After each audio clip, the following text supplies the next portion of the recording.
Ang lalaking mayaman. May isang lalaki naman na lumapit kay Jesus at nagtanong, Guro, ano po ba ang mabuti kong gawin upang magkaroon ng buhay na walang hanggan? Sumagot si Jesus, Bakit itinatanong mo sa akin kung ano ang mabuti? Isa lang ang mabuti, at walang iba kundi ang Diyos.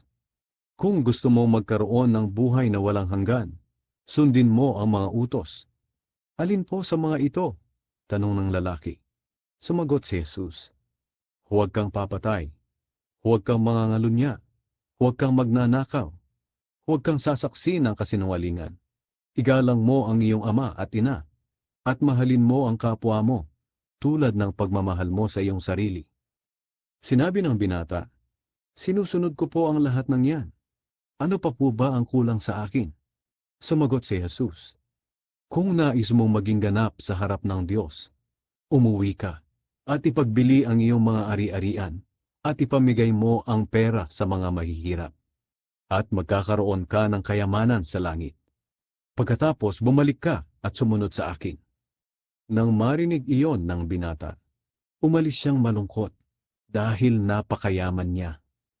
Kaya sinabi ni Jesus sa mga tagasunod niya, Sinasabi ko sa inyo ang totoo, napakahirap para sa isang mayaman ang mapabilang sa kaharian ng Diyos.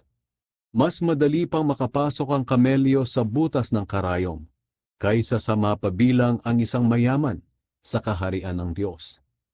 Nabigla ang mga tagasunod nang marinig nila ito.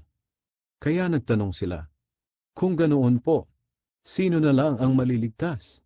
Tiningnan sila ni Jesus at sinabi, Imposible ito sa tao, pero sa Diyos, ang lahat ay posible. Nagsalita si Pedro, Paano naman po kami?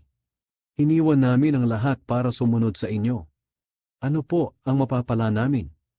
Sumagot si Jesus, Sinasabi ko sa inyo ang totoo. Darating ang araw na babaguhin ng Diyos ang mundo. At ako na anak ng tao ay uupo sa aking trono.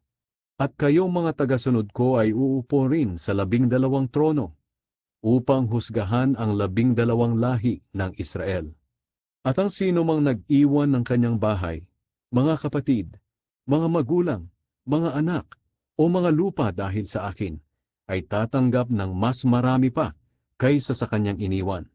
At tatanggap din siya ng buhay na walang hanggan. Maraming dakila ngayon na magiging hamak, at maraming hamak ngayon na magiging dakila.